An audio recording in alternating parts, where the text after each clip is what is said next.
Eu quero que a gente fale justamente sobre fé. Hoje, eu não sei se você está com essa percepção, mas para mim hoje é um dia de festa muito bonito. Na verdade, é um fim de semana de festa. Ontem o Ministério Infantil deu um treinamento aqui o dia inteiro. Que treinamento lindo. Tudo muito bem feito, tudo bem organizado, o ministério está crescendo. Deixo aqui meu registro, de gratidão, a Ju, a Poli, a Bárbara. Depois a gente teve o Marcelo com todo o time dele, com o Sandro, com o Márcio, com o Rafa, com o Pedro, com Alan, uma renca de gente que chegou aqui sexta-feira à tarde, começou a instalar esse som, e no meu coração nem daria tempo, instalaram tudo, terminaram. Ontem a gente estreou no culto de casais, com tudo pronto, à noite culto de casais, nosso primeiro do ano, igreja com bastante gente, igreja cheia, foi um momento muito gostoso para quem estava aqui, eu acho que gostaram. Depois descemos, tivemos um momento de comunhão. Então a gente está num fim de semana daqueles que é um refrigério para a nossa vida, amém? Aí daqui a pouco profissão de fé, a noite batismo e muitos motivos para a gente celebrar. E aí eu quero tentar trazer, a gente precisa tomar um pouquinho de cuidado. Esse tempo bom, esse tempo de coisas boas, a gente tem que estar sempre, crente tem que estar sempre com a guarda alta. Sempre. Por quê? Porque senão, nos momentos muito bons, a gente deixa de lado coisas importantes e aí sempre vem problema. Então, nós precisamos estar alertas, irmãos. Por quê?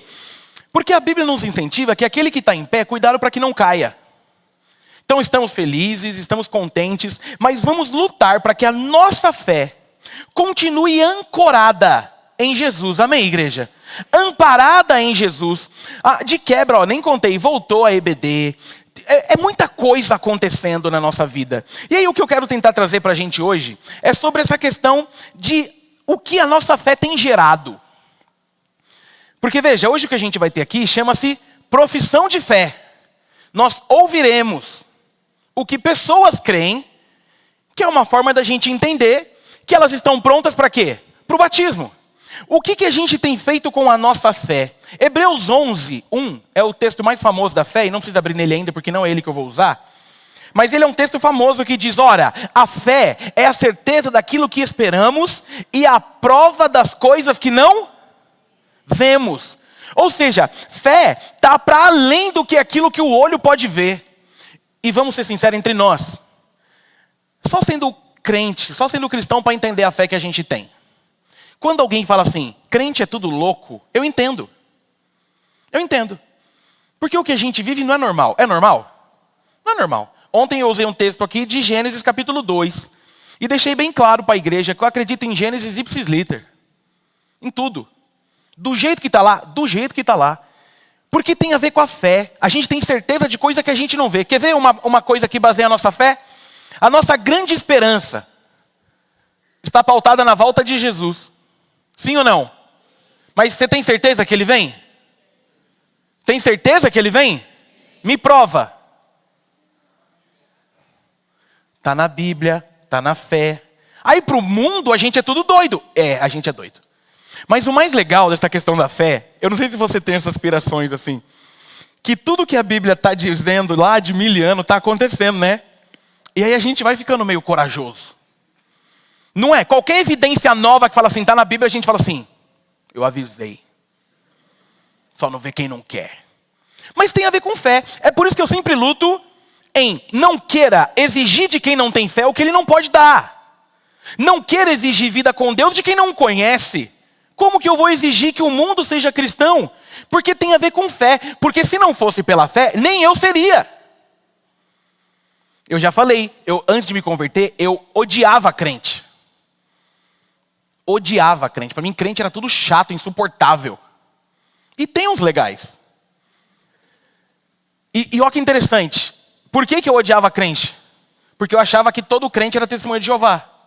E acordava cedo para bater na porta dos outros. Então, como eles me acordavam, eu falava, Deus me livre de ser isso. Imagina acordar os outros. E eu pensava, se eles me acordaram às 8, que hora que eles acordaram para me acordar às 8?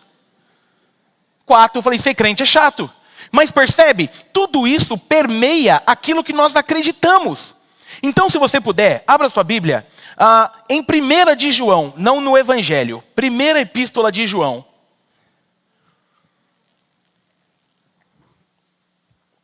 Se você não trouxe a Bíblia, fique tranquilo, porque vai ser projetado 1 de João, capítulo 5. É um texto muito bonito.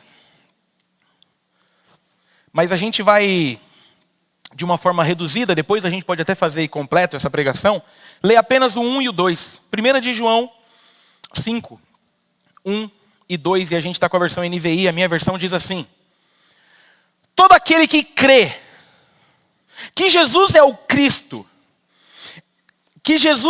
nascido de Deus, e todo aquele que ama o Pai, ama também o que dele foi gerado. Assim sabemos que amamos os filhos de Deus, amando a Deus e obedecendo aos seus mandamentos. Amém? Louvado seja o nome do Senhor pela palavra dele e por tudo que ela gera nos nossos corações. Queridos, um pouquinho do contexto. A epístola de 1 de João, ela contém aqui uma certa junção de doutrinas e exortações.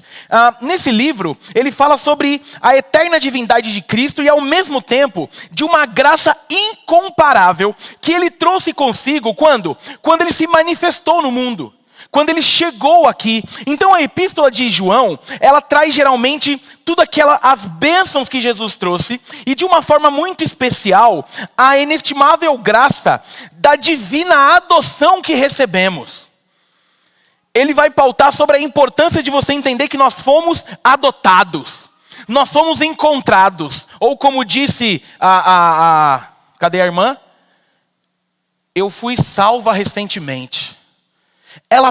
A epístola traz para a gente essas exortações e essas bênçãos sobre aquilo que João percebeu, sobre aquilo que João viu e sobre a forma que Jesus se manifestou no mundo. Quando a gente vai para o nosso texto, João aqui, ele está de novo repetindo sobre esse tema da filiação de Cristo, que ele mesmo já havia feito no 2:22 e também vai ter um pouquinho no 4:15. E aí quase aqui no final da epístola, o que ele quer? Ele quer que os seus leitores percebam que a filiação de Cristo é o que garante a nossa relação com o Pai. Aquilo que ele fez é o que garante nós também sermos chamados de filho. Por isso que não existe cristianismo sem fé no Cristo. Não existe como você querer ser crente sem entender quem Ele é. Ele é o Filho de Deus que vem ao mundo, que toma forma de homem. E tem algo interessante nessa fala. Nós gostamos de olhar para a vida de Jesus.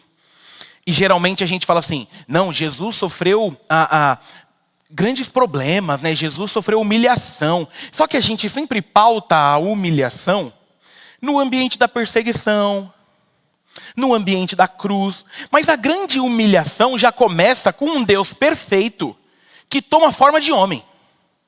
A grande humilhação já começa quando ele tem que descer.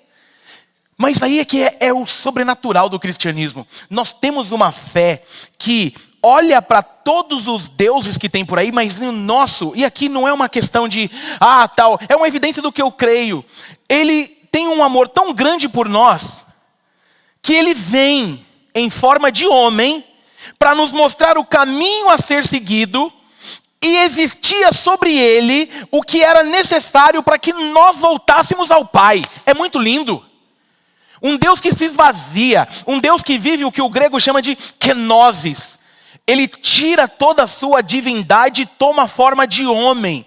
Então nós estamos diante de uma carta onde João, com toda a sua sensibilidade, ele nos mostra o grande detalhe do que é professar a fé em Jesus. Porque tem gente, né, no mundo de hoje, ao mesmo tempo que a gente agradece, porque tem gente que chegou aqui por causa da internet e tal, no mundo da tecnologia, o ambiente da fé também está sendo usado. Tem gente que tem medo do cristianismo. Por quê? Porque o cristianismo que lhe foi apresentado em nada tem a ver com Cristo. Eu já passei por umas crises, eu não sei se você já passou por isso. Eu não sou um cara sensacionista, se você me conhece, eu acredito em todos os dons. Só que eu acredito no padrão bíblico. E eu não tenho nada contra nenhum dom. Nenhum. Inclusive, por exemplo, o dom de línguas. Nada contra, desde que seja bíblico. Mas eu já fui num culto uma vez, eu não sei, não, Ellen vai lembrar, e estava lotado o culto.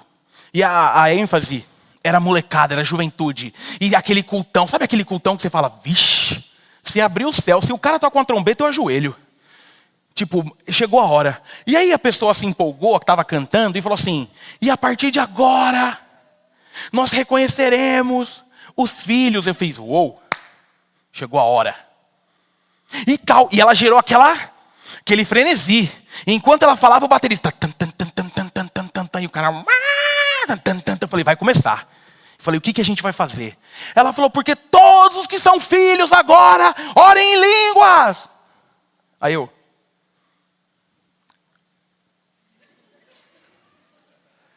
God, I love you, God. Porque me deu uma sensação de... Eu me senti tão mal. Porque começou um mau negócio e eu fiquei aqui, ó. Aí eu falei, e se ela tiver certa, sobrei. E, gente, só quem já passou por isso, não é ruim quando só você não está no ambiente? Não dá a impressão que todo mundo percebe? Porque na hora que ela soltou o Hadouken e falou, vai! Começou, sei o quê, e eu... E o pessoal que estava empolgado, quando virava o olho em mim, dava aquele olhar de... E eu ali, ó. Papai do céu. Se eu tivesse entendido aquilo como uma verdade, naquele dia, a minha fé estaria abalada. E aqui, eu não estou criticando o movimento, cada um faz o que quer, mas o que eu estou dizendo é que há uma simplicidade na crença em Jesus. E muita invenção de moda. Então por que muitas vezes a gente tem medo da profissão de fé? Porque o nosso medo é que caiam perguntas que a gente não sabe. Certo, profissões? Certo, Vivi? Gui. Certo, Gui? Errei. Mas por que a gente tem esses medos? Porque o movimento da invenção de moda é grande. E aqui eu quero trazer 3 passos rápidos sobre aquilo que a fé gera. Para que você tenha calma. Tanto você que vai se batizar, quanto você que talvez esteja entrando mais uma vez numa igreja evangélica e esperando ser acusado de um monte de coisa, ser maltratado com um monte de coisa e ser oferecido para você um cristianismo que você fala assim, não dá. Porque a coisa é simples. O que Jesus pede é que a gente ande como ele andou. E ponto. E aqui eu quero mostrar algumas coisas desse movimento. Então a primeira coisa que eu quero falar com vocês sobre esses pontos é: a fé, ela gera a nossa crença de quem Jesus é. Olha o que diz o começo do texto. Todo aquele que crê que Jesus é o Cristo é nascido de Deus. Então o que é a fé? O que ela gera? Ela gera no teu coração a certeza de quem Ele é. E ponto. E aqui é muito interessante, porque Cristo, no grego, tem a ver com ungido. Quando você vai um pouquinho para o hebraico, tem a ver com o Messias. É crer que Jesus é o único Salvador. Só isso. O que o texto está dizendo é que você precisa entender que Ele é Filho de Deus. Ele é parte da Trindade. Então você precisa perceber que a sua fé vai gerar em você uma certeza de quem Jesus é. E ponto. Porque a nossa fé está pautada em quem Ele é. O restante é detalhe. Ele é o Cristo, Ele é o Salvador, Ele é o Redentor, Ele é nascido do próprio Deus. Quando Ele vem em forma de homem, é por isso que não existe fonte humana do nascimento. Ele é gerado pelo próprio Espírito em Maria. Você começa a olhar para isso e perceber que Ele é nascido de Deus, Ele é aquele que veio com o projeto de Deus. Então a nossa fé, ela gera em nós a certeza de quem Ele é. E ponto. É por isso, irmãos, que nós não precisamos de mais nenhum Deus e de mais nenhuma intervenção. O que nós temos no cristianismo é um abismo entre o homem e Deus, por conta do pecado de Gênesis 3. Deus tenta das suas formas se aproximar demais, porque o ciclo bíblico da humanidade é igual. Deus se aproxima, o povo gosta, o povo falha, o povo se afasta, Deus se aproxima. O povo gosta, o povo falha. Pode ler a Bíblia, é o ciclo. Em algumas vezes no Antigo Testamento, com repreensões um pouco mais fortes, até que é perceptível que nós, enquanto humanos, não conseguimos entregar o que Ele precisa. A gente não chega. Vem o plano redentor. E no plano redentor, o escolhido é o próprio Filho. E o Filho vem e vive o que deve ser vivido. É por isso que eu gosto de quando eu prego sobre Jesus, que você entenda a humanidade de Jesus. Se não perde o sentido achar que só porque ele era Deus, se você não entender a união hipostática, que é o que vai dizer que ele era 100% homem, 100% Deus, a coisa fica um pouco fraca. Ele veio como homem, ele viveu como homem, ele teve fome e sede como homem, sim. Mas ele é o Filho de Deus e a fonte da nossa fé. Amém, igreja? Portanto, para ser crente, a fé gera em você a certeza de quem é que você serve. Não é a certeza sobre a igreja. Não é a certeza sobre homens. E aqui tem algo que parece bobo, mas que você precisa perceber. Quando você diz, Ele é o que Ele é, e Ele é na minha vida, o maior problema para que Ele se encaixe naquilo que Ele deve se encaixar, é esvaziar o teu eu, e não o que você queria antes. Porque uma das coisas mais sensacionais de ser cristão é como é interessante a forma que o nosso coração se acalma diante das verdades que ele tem. Então declare Jesus como seu único e suficiente Salvador. Essa é a prova irrefutável da sua fé. É saber que ele é o Cristo, é saber que ele é nascido do Pai, é saber que ele é unigênito do Pai, é saber que a origem dele é santa, é saber quem ele é, e é saber que por amor a você, ele veio em forma de homem e se entregou na cruz do Calvário. Amém, igreja? Amém. Segunda coisa, essa mesma fé é uma fé que gera amor. O restante do texto, e todo aquele que ama o Pai, ama também o seu Filho. Essa segunda parte do verso 1, ela mescla, ela junta fé com amor. Existe aqui uma codependência de um pelo outro. Juntos eles demonstram uma vida espiritual, sabe o quê? Vibrante. Porque a gente ama o Pai e ama o Filho. E aqui não é dizer amar por amar. Calvino tem uma frase que diz: tendo em vista que Deus nos regenera pela fé, Ele deve necessariamente ser amado por nós como um pai. E esse amor inclui todos os seus filhos. É porque amar verdadeiramente é quando você entende quem Ele é e quer fazer com que aquilo que Ele pede de você seja real. Não tem nada mais legal para um pai do que um filho obediente. A nossa fé gera em nós esse amor que ninguém explica. É por isso, irmãos, que a gente mede a nossa fé com como o pecado tem agido na nossa vida. Se você está pecando deliberadamente e não está sentindo nada, o seu amor por Jesus está abalado. Porque quem ama não quer ver mal. Porque quem ama luta para arrancar sorrisos. A fé gera em nós um amor tão grande. E veja, é um amor envolvido com fé, envolvido com gratidão. Porque a gente não merecia nada. Fomos encontrados pela graça. Fomos amados, curados, tratados. E agora tudo que Ele pede é: me ame. E ame o Filho. E ame o Espírito. Você ama alguém de verdade? Você quer o mal dessa pessoa? Não é legal quando a gente consegue perceber que a nossa jornada gera alegria em quem a gente ama? Fala sério.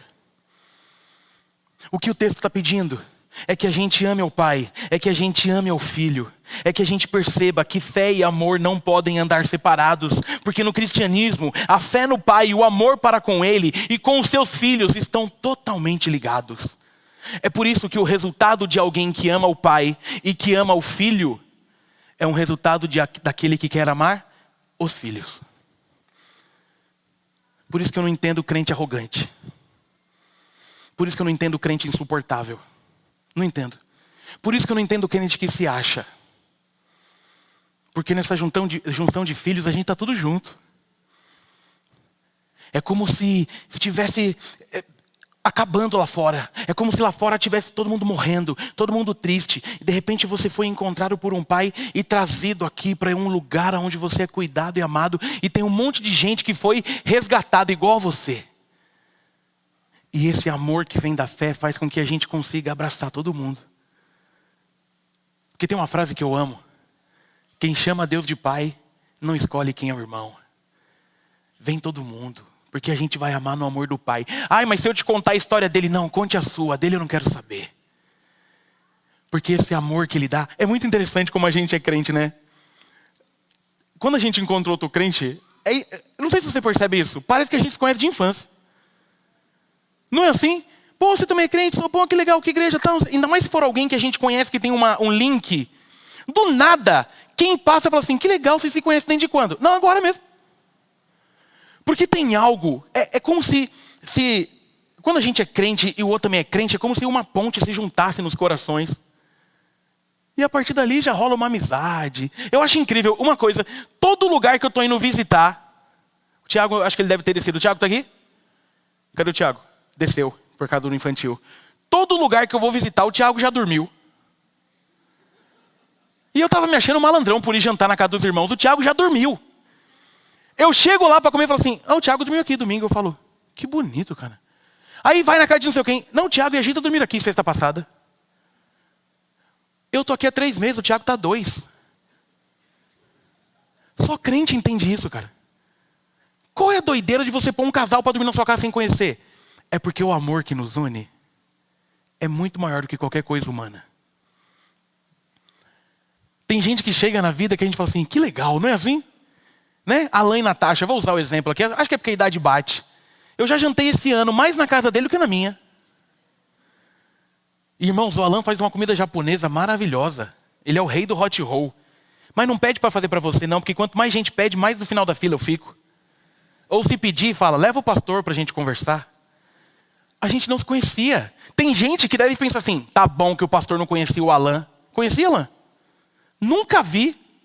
Quando fui ver, foi o dia da entrevista da comissão, que ele era o único que sorria para mim. Que a Gleice me olhava torto, porque a Lu me olhava torto. O Alan não, o Alan ficava assim, ó.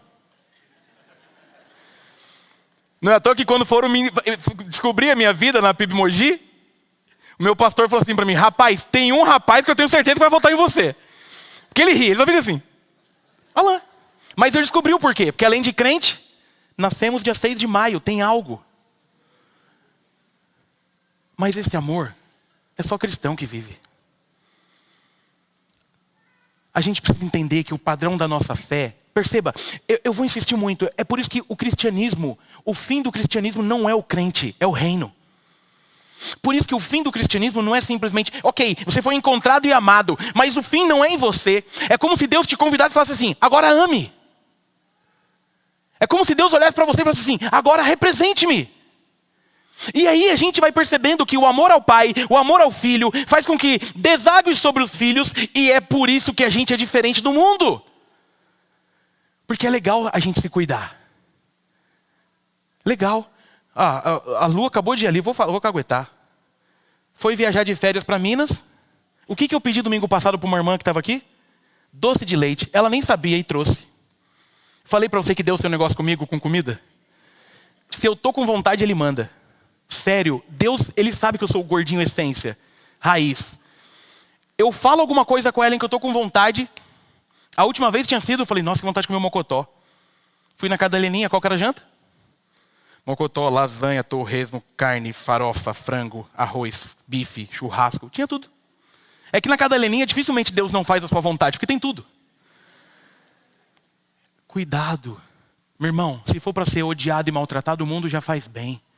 A gente ama o pai, a gente ama o filho e a gente ama todos aqueles que foram gerados. É a fé que faz isso. A gente não consegue explicar, porque a nossa vontade geralmente é egoísta. Geralmente a gente quer só pra gente. A gente ama dividir. A gente ama partilhar. Porque está na nossa essência de cristão. Amém, igreja? E a terceira e última coisa é que essa fé gera um coração obediente. Porque o final do texto é lindo. Assim sabemos que amamos os filhos de Deus, amando a Deus e obedecendo os seus mandamentos. O amor, ele não tem a ver simplesmente com uma expressão de fala, ele tem a ver com uma atitude de vida. Aqui João está afirmando que para ser autêntico, o amor aos filhos de Deus tem que existir em conjunto com o amor a Deus, e que tem que existir em conjunto a um amor à palavra de Deus. Porque a vida do cristão, ela tem uma fé que permite que sejamos obedientes. Porque, irmãos, eu vou dar uma dica, não tente pela tua força, porque não vai. Obediência é derivado da fé. Obediência é derivado da certeza de quem Ele é. Por quê? Porque percebe agora o link. Se eu duvido que Ele é quem Ele diz ser, quem a palavra diz Ele ser, se eu duvido desse amor, por que eu obedeceria? Porque o fim de uma obediência bonita é quando ela é derivada do amor. Quando a minha mãe e o meu pai me dão uma ordem, ainda que eu esteja no fundo, e em especial quando a gente vai ficando maduro, adulto, a gente percebe que por trás de todas aquelas falas, o que existia? Amor. E aí a gente obedece e a coisa fica legal. É por isso que não dá para ser crente sem Bíblia. É por isso que não dá para ser crente do seu jeito. É por isso que não dá para fazer como você quer. Não, não, não. Nós precisamos de um caminho que concilie os três. Tem muita gente querendo só o amor de Deus, mas não quer devolver para Ele a obediência. Tem muita gente que está querendo só a parte boa da fé, mas não está pronto para ouvir uma exortação. Tem muita gente que está vivendo apenas por viver, mas não percebe que com Ele é diferente, porque no cristianismo nós somos lapidados dia após dia. Eu não quero que você seja perfeito hoje, mas que você seja melhor que ontem. É que você vai olhando para trás e percebendo o progresso. Isso só é possível para aqueles que optaram por obedecer a palavra de Deus. E João, agora o Evangelho 15:10, Jesus disse: se guardares os meus mandamentos, permanecereis no meu amor, assim como eu tenho guardado os mandamentos de meu Pai, e no seu amor permaneço. Obediência é coisa de quem ama. Amar é coisa de quem tem fé. E nesse caminho, o nosso cristianismo fica leve. Não leve na questão das lutas, mas leve na questão da relação. Nós temos confundido a parte brutal do cristianismo, a parte difícil do cristianismo é a nossa luta aqui. Tanto no eu quanto no mundo. Mas não é para ser difícil no vertical. No vertical é pai com filho. É filha com o pai. No vertical é cuidado e amor. No vertical tem exortação, mas é exortação com amor. Deus não é um velho rabugento, mas também não é um velho bobo. Deus é Deus. E obedecê-lo faz com que a nossa vida seja mais leve. Lembra aí das vezes que você resolveu dar um passo atrás na sua vontade, ouviu o que Ele queria, e hoje você agradece por ter ouvido. Não é gostoso isso? Porque a vida de obediência é vida de cuidado. A fé no cristianismo, a fé no Cristo, não precisa de muita coisa. Precisa de um ouvido atento, um coração cheio de calor e uma vida que represente aquele que nos chamou. Ponto. Amém, igreja? Eu finalizo dizendo que nós possamos ter uma fé pautada nesse Cristo, atentos a tudo aquilo que Ele espera de nós, com uma vida de amor, com uma vida de obediência, com um caminho que faz com que Deus fique feliz todos os dias por ter nos resgatado das trevas. Nunca se esqueça de onde Ele te tirou. Nunca se esqueça que Ele é o caminho, a verdade e a vida. E aí, pegando a parte de Hebreus, nunca se esqueça que o melhor ainda está por vir. Porque a nossa fé nos garante, Ele vai voltar. Ele vai nos resgatar. E aí a gente vai ter aquele tempo com Ele. Aquele tempo gostoso. Aquele tempo de paz. Apenas cumpra o que a fé pede, para que ao se encontrar com Ele, o abraço seja o ato que você vai receber. Amém? Você pode fechar os seus olhos, eu quero orar por você. Em nome de Jesus, feche seus olhos.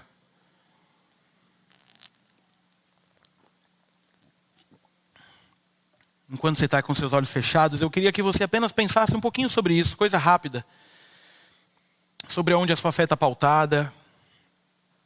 Sobre quais têm sido as suas escolhas. Talvez a sua fé esteja muito abalada, porque você não sabia que Jesus exigia o básico. Talvez a sua fé esteja abalada, porque você vai perceber hoje que o problema de tudo é que você acredita mais na força do teu braço do que no Jesus. Talvez a sua fé esteja abalada porque a sua grande crise existencial foi vivida dentro de uma igreja, aonde tinha o lado da fé, mas não tinha o amor. Talvez a sua fé esteja abalada e você está percebendo o preço de uma vida de desobediência. O que Jesus pede da gente não é muito não. É apenas deixar que Ele governe a nossa jornada. É com essa fé que gera amor, obediência.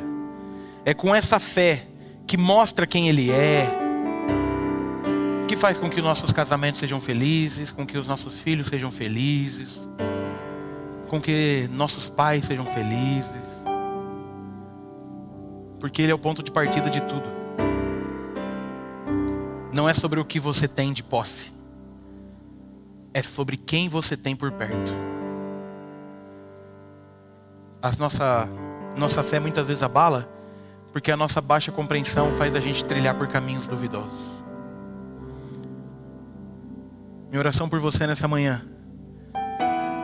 que Jesus fortaleça a tua fé, é que ao perceber que está tendo uma profissão de fé aqui, você possa relembrar da tua, você possa professar a sua, você possa recarregar a sua, você possa reaquecer a sua. Porque é com a fé aquecida que os nossos corações estarão alinhados com o do Pai. E aí eu quero orar por você essa manhã. Orar por você que está fraco, abalado, desmotivado. Sua fé foi pautada em coisa errada. Você esqueceu que Ele é o Cristo poderoso, o Messias, o enviado. Orar por você que deixou o amor esfriar, o amor por Ele e o amor por outros. Orar por você que deixou de ser obediente, está percebendo que está custando muito caro. Mas que nessa manhã talvez esteja dizendo: Jesus, é tempo de recomeçar, é tempo de reaquecer, é tempo de voltar. Se você estiver fazendo essa oração, não precisa nem abrir seu olho não. Eu estou aqui de olho aberto. Mas eu queria que você me desse um sinalzinho para eu orar por você nessa manhã. Se tiver alguém fazendo alguma dessas orações, me dá um sinalzinho, eu vou orar por você. Amém. Pode abaixar, pode abaixar, pode abaixar. Amém. Pode abaixar, amém. Pode abaixar, amém. Amém. Louvado seja o nome do Senhor. Deus, nós te agradecemos. Agradecemos por tudo que o Senhor tem feito por nós, em nós e através de nós. Obrigado, Jesus, porque é um privilégio ter sido encontrado pelo Senhor. A gente é pecador, a gente não merecia nada, mas fomos encontrados pelo amor, com amor. Obrigado porque hoje nós temos a certeza de que o Senhor Jesus é o nosso único e suficiente Salvador, o Cristo, o Filho do Deus vivo. Obrigado por nos ensinar sobre o verdadeiro amor e nos ajude a sermos obedientes à Tua palavra, fazendo com que o Senhor seja sempre honrado em nossos corações. Essa é a nossa oração, em nome de Jesus. Amém? Amém? Ok.